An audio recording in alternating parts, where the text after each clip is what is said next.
Hi students, आपका मेरे class में फिर स्वागत है। यहाँ हम पढ़ेंगे व्यंजन किसे कहते हैं। तो देखेंगे व्यंजन किसे कहते हैं, तो देखेंगे यह कितने प्रकार के होते हैं। बोल रहा है यहाँ हम आप बताएंगे कि जिन वर्णों का उच्चारण स्वरों की सहायता से होता है उन्हें व्यंजन कहते हैं।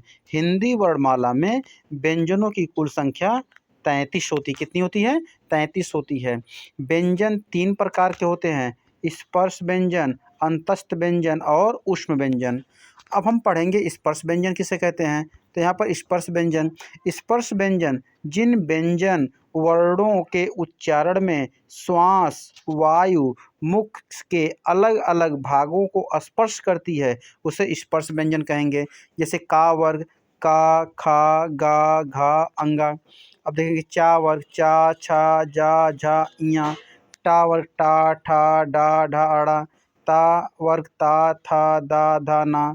पा वर्ग पा, फा, बा, भा, मा। तो ये सब क्या हो गए? ये स्पर्श व्यंजन हो गए। तो अगर आपसे कोई पूछेगा स्पर्श व्यंजन किसे कहते हैं तो आप तुरंत बताएंगे कि जिन व्यंजन वर्णों के उच्चारण में श्वास वायु मुख के अलग अलग भागों को स्पर्श करते उसे स्पर्श व्यंजन कहते हैं। आगे दिया अंतस्थ व्यंजन किसे कहते हैं। तो देखेंगे अंतस्थ व्यंजन में अंतःस्थ व्यंजन क्या दिया हमारा है। अंतःस्थ शब्द का अर्थ होता है मध्य या बीच में। हिंदी वर्णमाला के कुछ व्यंजन स्वर तथा व्यंजन के मध्य आते हैं, अतः इन्हें अंतस्थ व्यंजन कहते हैं। जैसे इनकी संख्या क्या 4 है, या, रा, ला, वा। तो अगर आपसे कोई पूछे अंतस्थ व्यंजन किसे कहते हैं तो आप बता देंगे हिंदी वर्णमाला के कुछ व्यंजन स्वर और व्यंजन के मध्य आते हैं उसे अंतस्थ व्यंजन कहते हैं। अगर पूछे उदाहरण पूछेगा तो या, रा, ला, वा बता देंगे। संख्या पूछेगा तो आप 4 बता देंगे, 4 बता देंगे। आगे दिया है ऊष्म व्यंजन।